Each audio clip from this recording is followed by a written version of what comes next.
Jai Hind and welcome to Dev Talks on this part 4 of studying the global security threats with Major General Sudhakar Jee, who's an expert in the particular field, doing a doctorate in national security and the Sino-Indian border disputes and their peaceful resolutions. Sir, thank you so much for taking us through 3 journeys where we talked about what in general are the global security threats, the threats to India, and then we covered something which is much in news today, which is the Central Asian republics. Today's topic is interesting. We are going to be talking about the West Asia. West Asia has always been in the news, either with regard to certain, incidents of violence or some disagreements between the countries. It's a volatile region. It's a rich region. And it's a region that is connected to pretty much all the major powers in the world. That creates a bit of a challenge for the entire region, entire world, as a matter of fact. India has got its nose in the middle as well. Let's try and see what the West Asian region carries in terms of global security threats. So, as I said, thank you so much for joining me today for this discussion on West Asia. And I'd like to request you to, just take us through to start with what is the importance geopolitically, geostrategically, and generally, what is the importance of the region of West Asia for us and the entire world? Thank you, Aadi. Thank you very much for getting me back to your Dev Talk. As days are passing by and one is getting to know more and more about your channel, I find your channel is turning out to be very, very popular. In fact, Jawans of Maha Regiment, they have sent me the clips of your interviews without understanding a word of English. They have been downloading themselves. They have been sending it to me. It was a very heartening moment today morning when I got a call from an unknown soldier, and he has sent me 6 of your clips. Very well done. Congratulations. It has been able to elicit so much of enthusiasm, even amongst people who don't even understand what we are talking. So heartiest congratulations. Great going to you. Ladies and gentlemen, like Mr. Aadi has already welcomed and also given a little preamble to today's session, there are a couple of feedbacks which have come. Very briefly, I'll touch upon. One of my very close friends, very senior officer in the army, retired and settled out. He has requested that while you are bringing out the military bases of India, it is incumbent on our part to bring out the military bases of our adversaries as well, like China, Pakistan, etc. Well, the point is well taken. I'll make amends in today's presentation. Ab initio only I had said that Afghanistan, as per the teaching, although it is forming part of extended neighborhood, we shall be covering it in detail as part of our immediate neighborhood subsequently. So first we covered was the Central Asian Republic. Now we are going to cover the volatile West Asia. Ladies and gentlemen, as West Asia to us, it is quite evident that it is west of where we are today, and therefore it is West Asia. As you all know, there is also a query came from one of the very learned, I would say, from Ministry of External Affairs. The General Saab, you have not defined the groupings of Asia. Well, ladies and gentlemen, the Asia is divided into different groups or different segments, different parts by a statistical division in the United Nations. One is East Asia, as you know, it includes Russia, China, Korea, and Japan. There are 5 now, North and South Korea. The second one is the Southeast Asia. Lately, they have got the 11th one, East Timor, including East Timor, it is 11 countries. Earlier, they used to have 10 countries. Thereafter comes South Asia. South Asia, it includes all the SAARC countries. But interestingly, my viewers are requested not to get confused. Geographic and the UN division of Asia. Iran, ideally speaking, should form part of West Asia. It doesn't.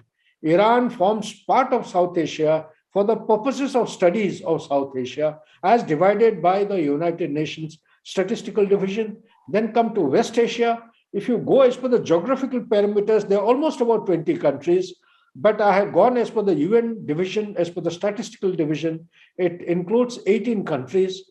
And all these 18 countries, after that comes is the Central Asian Republic. So these are the five couple of divisions of the Asia. This is how it is grouped. So it answers one or more queries on the division of Asia into different groupings. Also, there is a point which came up about Russia, whether part of Europe or part of Asia. This clarifies, this grouping also further clarifies that it forms an integral part of Asia as far as the grouping is concerned. Ladies and gentlemen, we come straight to the West Asia region. West Asia has got 18 countries, as I have already brought out. It is west of our country. And the same area is also called as Middle East. As far as the US is concerned, it forms to the part of the East, and in the middle of the East, it is indicative of the meaning and also the geographic location that it is at the center of the eastern portion of the globe looked at from the United States of America.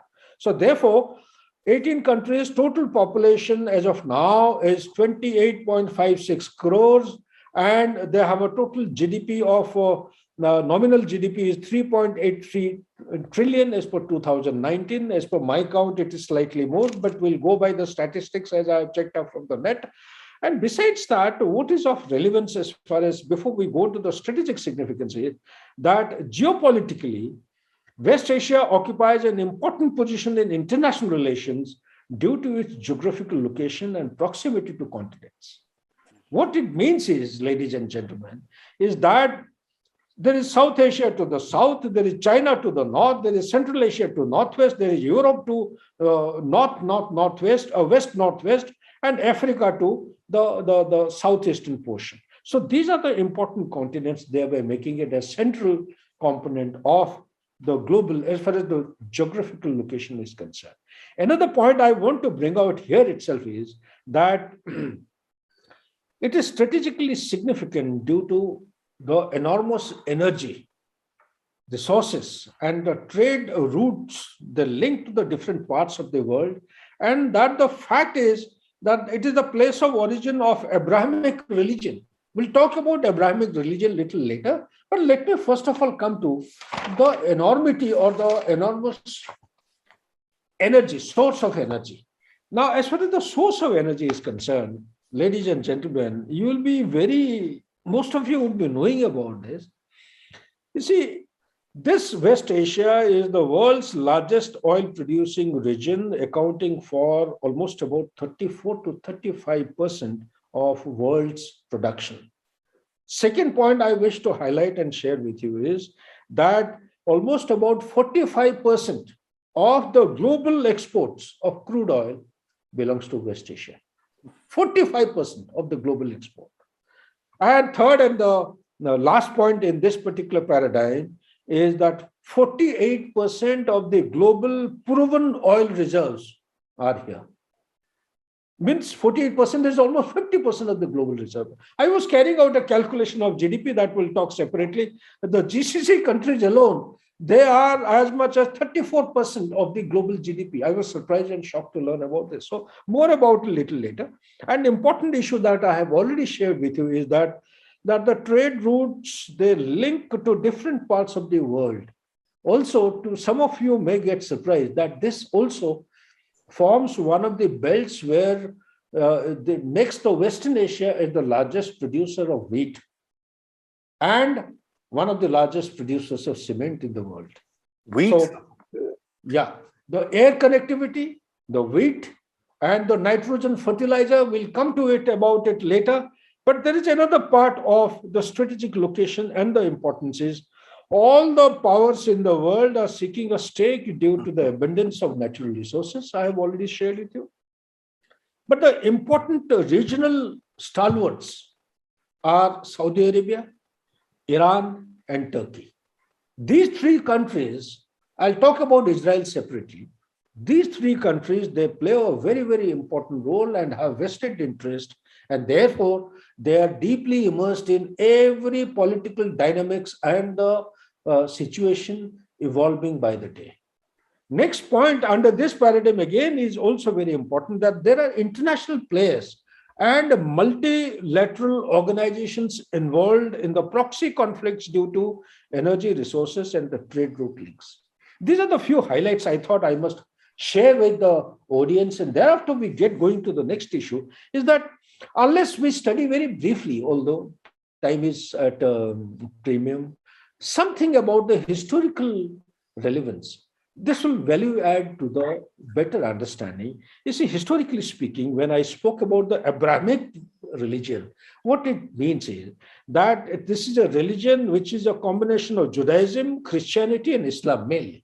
But in addition to these three, there is also, you have Baha'i faith, you have Samaritanism, you have Druze faith, and others. Likewise, there are 11 of them. I'm not listing out just to save time. And third point under the religion or historical significance is the rise of Islam from 7th century AD to 10th century AD was the golden age of trade relations between India and Arab world. This has to be kept in mind, because at the end of this century, as you know, that India, as a peninsular India, that time we are not a nation state, our GDP was somewhere close to 25% of the global GDP, 24.4%. And the relations were good at that point in time. They're still growing based on the premise of common brotherhood, mutual friendship, trade and commerce. One important factor of this historical and the religious linkage is that socio-cultural affinity of Indian Muslims to Mecca and Medina continues to hold good even now. So that brings us to the next point, ladies and gentlemen, is about India's West Asia policy. We'll talk about this much more in detail as we progress, but I would like to give a very mild primer here, so then I hand it over back to Aadi for him to frame or come forward with the next question. The India's West Asia policy for decades, India has been a passive player in West Asia, a beneficiary of good relationship with multiple actors. And the second point, I just had to dig up or call out from voluminous documents I have been studying for past 7-8 days, is about the fact that historically, India's West Asia policy has been multidirectional. When I say multidirectional, it means prior to, there is a timeline. Prior to that timeline, I'll talk about during the Cold War. During the Cold War years, India maintained close economic cooperation with both Saudi Arabia and Iran. You know, all of you are aware that they're poles apart. They don't see eye to eye, they're arch rival. Okay. And there is no comparison in the world. They're so intense in their animosity to each other. The rival poles in regional politics play a very, very important role, as you all know. The second one is post 1991, post the disintegration of Soviet Russia, or the post the Cold War, the bidirectional approach has been expanded to a tridirectional foreign policy to accommodate the three key pillars of West Asia. Who are the three key pillars? The three key pillars, as per my research and understanding, are the Saudi Arabia, Iran, and the third and most important is the Israel. You know about the Abrahamic Accord, which has been signed. And there is a change in the perception and the strategic understanding of the entire Middle East or West Asia is undergoing a sea change with this new accord, which is being signed. True. With that, also, I would like to share with the audience that Saudi Arabia, Iran, and Turkey are the heavyweights, regional heavyweights, who are divided on the basis of the deep vested interest, the involvement, extra-regional powers in Syria, Yemen, and Iran has transformed into a very volatile and unstable region. And I won't like to dwell too much time on Shia and Sunni. The whole gamut of conflict in West Asia is revolving around the central issue of the division between the Shia and the Sunni. True. That will cover later. Back to you, Aadi, if you have any questions or any suggestions from your side. No, as a matter of fact, I'd like to add something that you were talking about, so that India has been able to actually maintain a multilateral sort of a relationship during the 60s and the 70s, when the Israelis were being hit in all directions. The 67 war, the Yom Kippur war, and so on and so forth. India had good relations with Egypt. As a matter of fact, we were developing an aircraft together. Simultaneously, India also had good relations with Israel as well. So it's always been the factor that India has been able to actually hold up this multilateralism, especially in the West Asian region, apart from its relations with Russia and America that we can see today. But on a much smaller level, much smaller scale, India has been able to actually hold it up. Having said that, sir, I'd like to actually ask you, that there are West Asia, as we both have mentioned, I mentioned in my preamble, as well as you've been bringing it out in the last answer. There are a huge amount of challenges in West Asia, leaving the ethnicity and the religious challenges apart. There is a huge amount of instability in terms of political instability, in terms of dictatorships and so on and so forth. And apart from that, what is happening is, because of these instabilities and the growing need of change which is there in West Asia, there is a certain amount of reorganization of the strategic thinking which is happening, as you brought out very clearly with the Abrahamic Accords. I'd like you to take us through the point of the political instability, the ethnicity, which is a big problem, and of course the changes that, in spite of all this stuff being there, that have been brought about because of the change in the thought process, or change in the way that strategic issues are being looked at in West Asia, sir. Excellent. We couldn't have asked for a better question than what you have just shared. Mr. Aadi, you are so well read. One feels very proud to be connected to you. Excellent question. And I'll definitely cover on those challenges and how is India tackling those challenges. There is a change in the strategic thinking also in Middle East. But before that, ladies and gentlemen, you all would appreciate that we need to know as to how is West Asia important to India. So very briefly, I'll not take much of time so that it goes in a coherent manner. We say thereafter we'll come to the challenges. How is India able to cope up with these challenges? So let's say quickly, India has a huge stake involved in the region, such as energy, trade, safety of Indian community. Ladies and gentlemen, if I share with you, I have been told by the authenticated source that there are 9.1 million. They say it is 9 million Indian diaspora in the region. Today morning, I sat down, calculated country by country, it's coming to more than 15.6 million Indian diaspora. Diasporas, there are two different types. So we'll come to it in case anyone has got any queries later, I'll clarify. So, and the remittances per year comes to roughly around $83 to $84 billion. So it's a huge amount which is coming from this. Second is 70% of India's imported energy needs comes from the West Asia, and this dependence will only increase. The 70% plus 15% from African continent and elsewhere, put together 85% of the energy, they pass through the Gulf region on regular basis. Or India's requirement. Third and important point that I have is the Indian diaspora I have covered. But one issue which is emerging is, because we have one of the largest, do you all know that the population of UAE, whatever it may be, 43% of UAE, as per the latest, today only I checked up, is they belong to India. China also has got stakes. Somebody told me, sir, you are not covering much about China. I have got all the details. I'll cover all those aspects.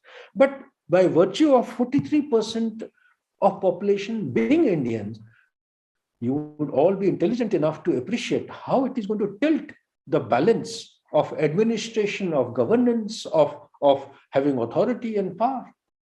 That is why India has actually rushed in, maybe better late than never. But these are remarkable agreements which are going through. It's a comprehensive package which is underway, which will be signed very soon. Soon we'll be having free trade agreement. By having FTA with UAE, it is opening up so many linkages, which otherwise it is so difficult to establish FTA.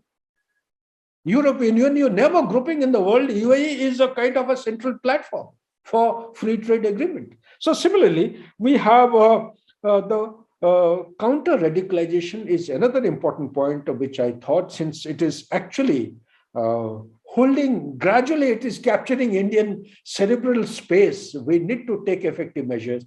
One of the measures which need to be addressed is here in UAE or in West Asia. Counter-radicalization is different from anti-radicalization measures. Anti-radicalization is once radicalization has already crept in, you are taking measures, and counter is a preventive kind of measure, which we need to actually look into this aspect. And mind you, it is the West Asia is the gateway to the Central Asian Republic. We have covered enough about Central Asian Republic in the previous discussion. All I would like to say is that besides the energy in Central Asian Republic, it is our traditional market. In good old days, in ancient India, we used to supply all, starting from spices to gems to diamonds and all kinds of, even the minerals also we used to go from. Similarly, we used to import their artifacts from that side. And energy, we are actually in crying need of sustained kind of supply of energy from that area. And most important thing is that it's a very sad commentary. Maybe the global order is waking up too late. China has managed to penetrate into each and every country. I have gone country by country. How much of BRI investment, how much of commercial investment, how many population is there, how many military bases of China, how is it being countered by Russia, America, UK, and what is the footprint of India? I won't say it is a dismal picture, but China has quietly, without making any noise, penetrated into West Asia in a very significant manner. And particularly, I would say, Saudi Arabia and Israel. Israel, it has gone in a very very deep penetration into the system. So we need to actually look into all these aspects. And now I'll come to the challenges. See, these are also willy-nilly forming challenges. So the challenges also, if you see, the internal security situation in Syria, Iraq, and Yemen. All of us are aware of the fact that Iran is a Shiite-dominated country. Iraq is Shiite, and you know what is happening in Yemen. Iran is supporting the Houthis, and it's a fight between Iran and the Saudi Arabia. So because of this particular thing, the situation is going from bad to worse, and the regional powers are continue to fight proxy wars and sectarian lines, pumping huge amount of money and weapons to bolster their favored groups. And don't be surprised, ladies and gentlemen, this 85 billion worth of weapons, equipments, vehicles, state-of-the-art equipments, AI equipments, aircrafts, etc., which have been left behind by the US for the Taliban may also find its way into this particular sector. For all you know, it might have already reached. So what I'm trying to bring out this, please take it as a kind of a challenge in the environment. Second point I wish to highlight or share with the audience is that the extra-regional powers such as USA and Russia are deeply involved in the internal conflicts in West Asia. This has aggravated the situation. I'm stating this line prior to de-induction and declaration of US that it has finally taken a call in its order to not to invest time and energy in remaking the future of the collapsing nations in the world. Pulling back from Afghanistan, pulling back from other countries. It has also given a clear indication it has started reducing its footprint. But it cannot. The world order will get lopsided if it pulls out. So the next point I wish to share with you, the GCC. Essentially, it covers Saudi Arabia, Kuwait, Oman, Bahrain, UAE, and Qatar. And GCC is basically to promote unity across member nations based on common objectives, as well as similar political and cultural views, which are based on the belief of Islam. This has to be understood. So now why am I sharing this is the GCC Iran rivalry. The core of the conflict is the rivalry between Iran as a nation state and the GCC countries. It is the Shia and the Sunni. All the GCC members are Sunni, whereas Iran is actually a Shiite nation. The external intervention in the region, the fear of rise of religious radicalism, etc., have further contributed to instability in West Asia. Now you come to the point regarding the terrorism. You see, terrorism has emerged as the biggest security threat to the region, and the collapse of Islamic State in Iraq and Syria, ISIS, has been ensured, but it's down, but not fully out. So I have something more to share with you.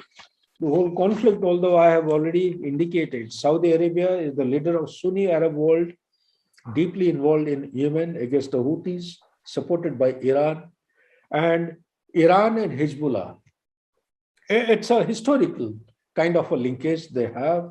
They are the leader of Shiite Muslim world, and they have got not footprints. They are actively involved in Syria, Iraq, Yemen, Libya, Lebanon, Gaza Strip, Egypt, Sinai Peninsula. And what is the aim? The aim is to expand shared sphere of influence using Arab upheaval as an excuse. You would all agree with me. Last but not the least, under this particular head, I wish to share with you one very important point, gentlemen, is the Pakistan factor. No matter what happens, all of us, we know it is a country in the western border, almost become a pariah state now. You know the latest situation. IMF has declined to give any loan to Imran Khan. Pakistan is a very close ally of many West Asian countries, especially with GCC. Although there have been historic milestones. Recently, when we had a Balakot surgical strike, without any exception, the OIC, Organization of Islamic Countries, which comprises of, if I'm not wrong, 57 countries, all of them without exception had supported India. Okay, so this is one point I wanted to share. Shia-Sunni divide is not may impact, it is impacting the internal security of India. So these are the challenges that we have. In keeping in view these challenges, ladies and gentlemen, we have a policy known as India's Look West policy. India adopted Look West policy in 2005. However, the policy did not get much attention since 2005. It is after 2014. I'm apolitical. I'm not saying BJP or Congress. I'm not saying anything. It is actually picked up momentum post 2014. Mr. Narendra Modi, our first Prime Minister, he paid a visit to West Asia, a number of countries, 4 or 5 of them. And the nation as such has actually taken it up in real earnest to transform our engagement with West Asia for better result in times ahead. With that, I'll get back to Aadi. Any comments, please? No, as a matter of fact, sir, what you're saying is right. But, I wanted you to actually spend a little time on the turmoil, if I may use the word very politely and with no disregard to the country of Israel, that the Israeli presence in West Asia, which is not acceptable to a lot of the countries till date. Things are kind of softening up after the Abrahamic Accords, and there has been a vast sea change of attitudes. Otherwise, it used to be basically almost 18, 20 countries against one. Things are improving, but with regards to Iran, there is still a lot of hostility between Iran and Israel. Couple of countries still don't want to shed that entire, aura of enmity and, aggression against the country. How does the presence of Israel and the plethora of countries even today wanting to actually, in no simple words, push the Israelites, as they say, into the sea, affect the peace and stability and the political decisions, and of course the support from the larger countries, larger powers in the world, affect this entire region? Excellent, Adi. It's a very interesting topic. It by itself will take one full class of 40 minutes or maybe 1 hour. But very briefly, I would like to take the attention of our viewers that Israeli and Palestine. He took the example of how India has been balancing out between Egypt and Israel. I would take your mind to Israel and Palestine. Till as late as last decade only, we had not formally, although we have formal recognizing Israel on September 17, 1950 as a nation state. But diplomatic relationship with Israel came in about a decade after the present regime, the BJP government came into power. But what I'm bringing out is that so far, India has been supporting PLO, the Palestine Liberation Organization. No matter if you go historically, if you go to the grassroots challenges or the problems, one would be getting convinced beyond doubt that that piece of land which Israelis are fighting for, with the passage of time, somehow the global memory has become myopic. We have not been able to draw contiguity or linkages from one piece of information of history to another one. So therefore, the global memory has taken a beating to make the story or the narrative a coherent narrative. So having said that, being the fight, the Shia and Sunni fight, and the new religion which is emerging, this new religion is going to bring about a change in the global order. This is my analysis and my research. And what is this new religion? This new religion is bringing together Judaism, Christianity, and Islam. So when you bring about a combination of Judaism, Christianity, and Islam, without any doubt, ladies and gentlemen, even a layman also will understand that there are changes which are happening on ground. There are perception, and education is one factor which is actually bringing about a lot of change.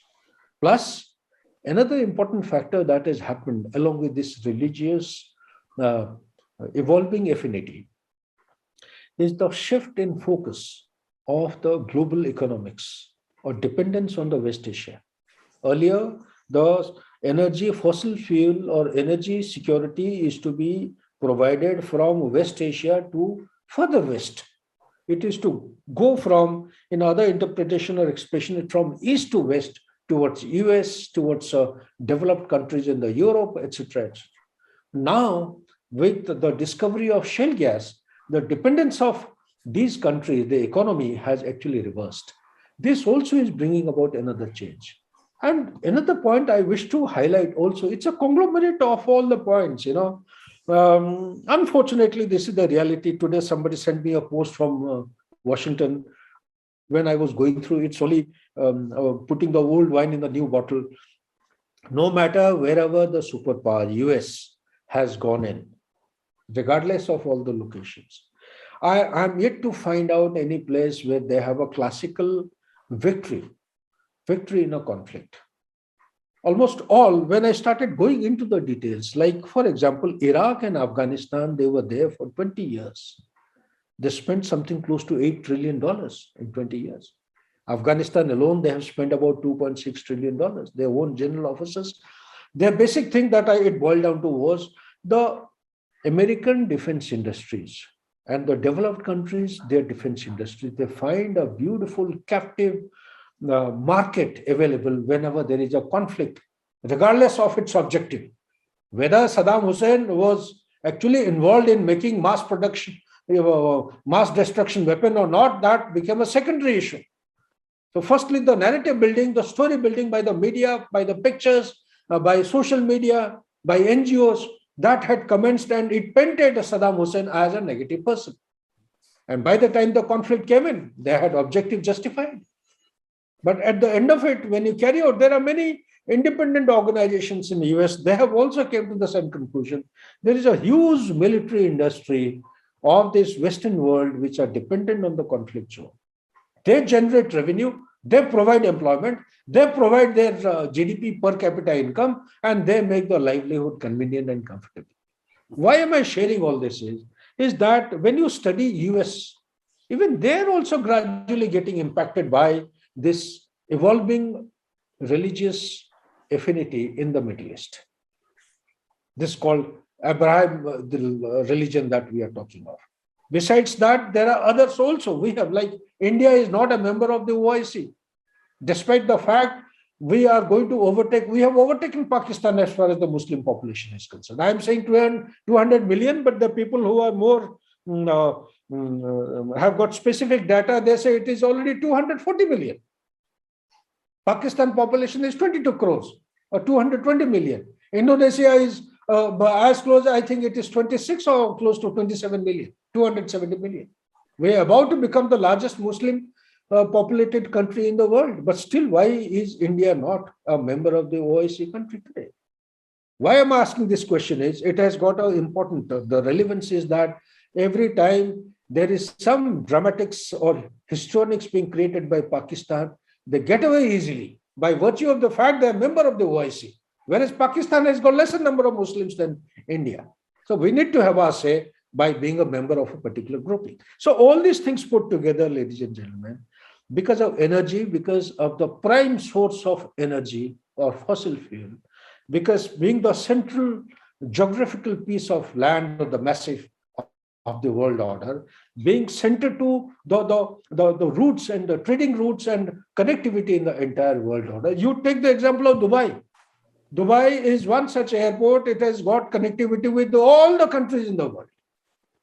If you have to go to any country from east to west, you go to Dubai, change a flight, catch another one, it takes you to that place. The second one would be Heathrow. I don't know. I don't have the specifics.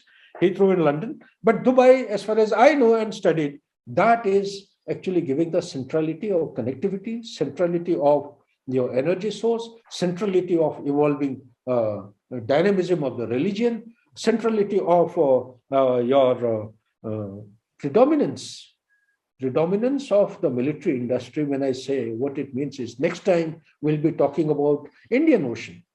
Most of us will be surprised to know that Iran, Saudi Arabia, UAE, Kuwait, they are going in for massive investment in Navy. So these are the new developments which are taking place. And I hope I have been able to satisfy you, Adi. But besides that, I would like to share very quickly, if you allow me, a few points which I had jotted down for our viewers, since they have been by and by asking for all the details. So what are the Chinese footprints? What are the Chinese footprints? How have they managed to come into West Asia?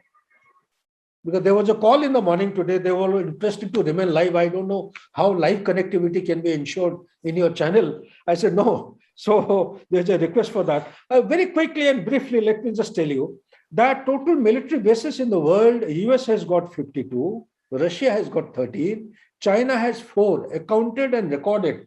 In the net as also in document, there may be. Hambantota has become as a port, but military base hasn't come about. Okay, Djibouti is a military base. You have to have the distinction. India also has got 4 of them. Then Israel has got 1, Iran has 3, UAE has got 3, UK has got 16 military bases. France has 15 military bases. Turkey has 10 military bases. But important ones which I wish to, since my viewers have requested, so bring out the military bases of China in the world. One is Djibouti. Djibouti started off in 2017-18. Okay, next to the one where the US is located, France is also there. Second one, China has got in Myanmar. It is called the Great Kuku Island. This is a naval signal intelligence facility in Great Kuku Island. Third one, somebody had a very pointedly given me a question, sir, you covered about our base in Tajikistan, but you didn't say anything about Chinese. Yes, China has got a base. I took it, everything cannot be covered. They have a base in southeast portion is known as Gorno-Badakhshan province. They have got a military base. Their basic aim is to keep an eye on the corridor, the Wakhan corridor. That's why they're dominating. It's not one. As per my input, this particular military base, they're going to expand further. The border is about 1,384 or a little more than this kilometers. So this is one. And the fourth one they have is Pakistan, that is a Gwadar port. These are the important Chinese ports in India. And somebody had asked me, which are the ports, Indian military bases outside India? We have Tajikistan. I had covered about the Forkor Air Base. I had kept quiet about Aini. Don't confuse with Aini. Aini, Afghanistan, Aini is a copper mine. Somebody's mail has come, he said, that is Aini, it's Afghanistan. And this Aini is a base, it's a classified base, more classified and sensitive than that of. Also, we have got Bhutan, we have a permanent presence there as MTRAD training team. We have got one listening post in the radar facility in Madagascar. And we have Oman. I've just come back from Oman. I've been to these bases. We have naval base at Muscat. And at Dukum, we have got Indian Air Force as also the Indian Navy. These are the bases. Just to respond to the queries that one of my friends has actually asked.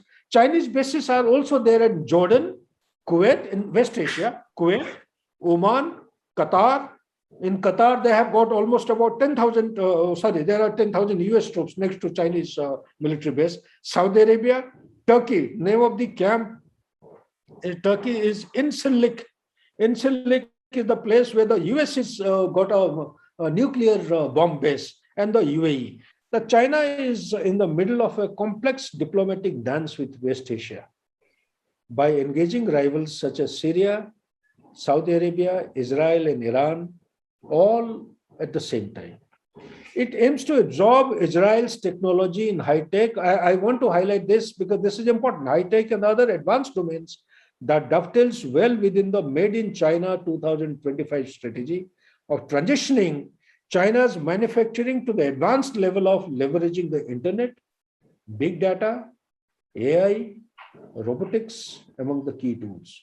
The third and most important point, which my viewers have been asking me time and again, is about the China's one of the basic aim is to assimilate the Industry 4.0 model or revolution pioneered by the Germany. Now, what is this Industry 4.0 pioneered by Germany? And adopting innovation cooperation as the motor driving over ties with Israel and other in the Middle East.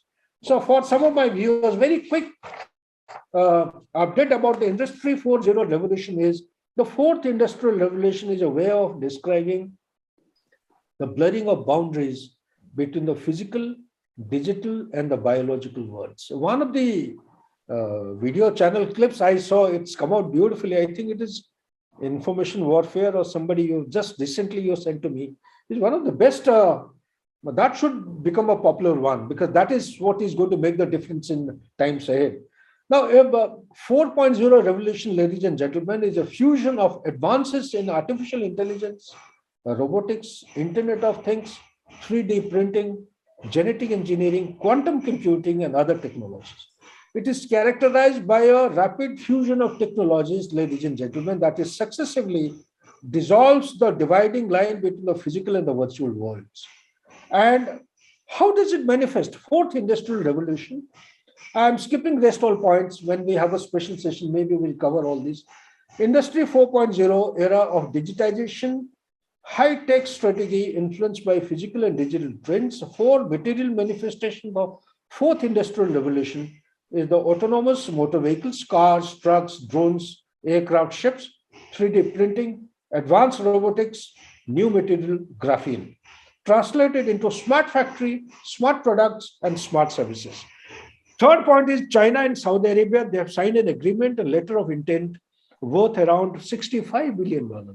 We all know that China has already made a commitment, assured $450 billion for Iran. Out of that, a couple of billions are already committed on the ground. So therefore, the China has assured to support the Kingdom's Saudi Vision 2030 plan, a blueprint for reducing Riyadh's dependence on oil and reliance on other drivers of the economy, such as infrastructure development, where China is a world leader, apart from health, education, and tourism. There is also closer ties with Riyadh and China's strong relationship with Iran and Saudi Arabia's arch rival, highlighting Beijing's non-zero-sum approach to region. One point which got highlighted is that it wants to make, tackle all the frontiers, doesn't want to spare anything. It said to play on all fronts. This is a new concept, Aadi, which China has adopted in the West Asia, that play on all fronts, whether enemy or enemy's friend or enemy's enemy, play with everyone, balance its relations between two rivals of Iran and Arab Gulf. And the question that comes to a common mind is that will China be forced to pick sides? Syria seems to be attracting significant Chinese attention. Jordan has already drawn an investment of $85.62 million. Jordan's trade and trade land scope increasingly is dominated by Beijing's Belt and Road ambition. So similarly, in Israel, ladies and gentlemen, there is a focus of Chinese investment on the issues related to critical, emerging, and foundational, including biotechnology, artificial intelligence, machine learning technology, positioning, navigation, and timing technology, data analytics, robotics, and microprocessor. This itself is going to give a direction and orientation for better understanding. And China and Russia, mind you, ladies and gentlemen, they have been active partners in preventing regime change in Syria, which is also strongly backed by Iran. So look at the cross-cutting, conflicting, very complex system of alliances and partnership which is emerging. Yet they are sustaining and thriving. And now today in the newspaper, you would have heard about the nuclear dialogue which is being reopened with Iran.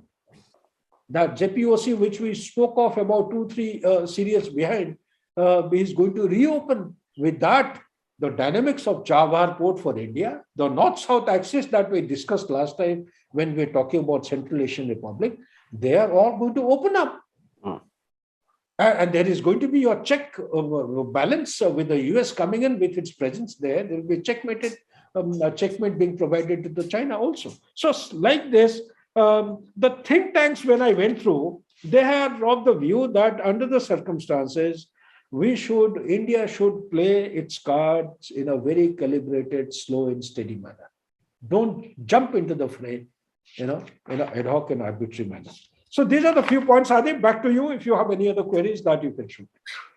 So the last one, I think, we sometime back saw news with regards India forming a Quad 2, which was formed, or the Middle Eastern Quad as it's called, with Israel, UAE, India and the US. I mean, it's interesting that there is a preemption of the Chinese moves within that entire region, and one can see subtle hints of it coming out. The Israelis have actually put out a very small statement saying that it is concerned and about the treatment of Uyghur Muslims in the Xinjiang region. That seems like probably a first step from Israel. Of course, it's a little weird to hear, but fair enough. Something is better than nothing. How do you see that entire aspect with India's changing outlook towards the West Asia, and what is the way forward for India? Well, to respond to this query, Aadi, it's a fantastic question which you have thrown. We need to be realistic in the global order. What is happening in the global order? The China is rising. China is asserting. Its expansionism is not to... I don't see expansionism in real terms actually expanding beyond its border. But what it is practicing is, in order to hide its domestic turbulence and the internal disorder, it is a diversionary technique. It is an internal administrative step being taken to handle the external entities. One. Secondly, historically, if you see this Middle Kingdom concept, by and by, they have always believed in to bring stability inside, they bring stability outside, and vice versa. Many speakers, many analytics, they actually give the point in the other way. They said stability outside or external stability will come about provided the internal stability is ensured. Because of the current heft that China has managed to achieve, $14.7 trillion economy, and it is already challenging all over the US and all the markets, despite the fact more than 1,000 industries have moved out from China, yet it is holding out. There are 23 trillion yuans which were printed when the time was right between immediately after Xi Jinping took over as the president of China. They had been printed, and all were expecting that yuan perhaps is going to replace dollar as an international currency. They are yet to be deployed. There's so much of money. So it is the wealth of China which is in abundance. You may call anything. You may say the HR component is collapsing. You may say the economy is collapsing. You may say there is a power shortage. There is a food shortage. There is a water shortage. All these shortages were there from 1978. Despite the shortages, they have managed to get going ahead. They have been able to post such a remarkable economic recovery. So grant the due to the devil, and let's assume for a moment that what do? Here is a nation which is claiming to become a superpower by 2049, but couldn't care less about the rules-based international order. So how do you make this country accountable and responsible for rules-based international order? Perhaps, in hindsight, from my understanding, perhaps these steps of Quad and AUKUS and Quad Mini Quad, which is taking place now, should have taken place when Americans started shifting the base from the Far East and Southeast Asia to Middle East. They shouldn't have lost sight of the fact what was so friendly to China at that point in time to ensure collapse of Soviet Union has become the most dreaded threat to the existence of Americans today. So in global order, nothing can be permanent. Therefore, what I feel is that Israel, being a good friend of China, economic friend, perhaps these indications are very welcome indications. The only way to penetrate into the system. China doesn't allow anyone to carry out a study or survey as to what kind of human rights violation is taking place against the Uyghurs. It doesn't allow us. We don't have the substantive input as far as the Tibetans are concerned. Perhaps these steps, very baby steps which are taking place now, is going to pave or facilitate our entry and penetration into the China to make it more accountable, responsive as a emerging global leader and responsive leader in the world order. That is all I have to say, Aadi. Thank you so much. I think you brought out some very interesting points with regards the Chinese this thing and the entire the world which is trying to push back the Chinese efforts with regards to their movement within various regions. We recently heard pretty bad news about Uganda and the loss of the infamous Entebbe airfield. I think the only thing Entebbe is famous for was the raid of Entebbe. Beyond that, I don't think anything is there.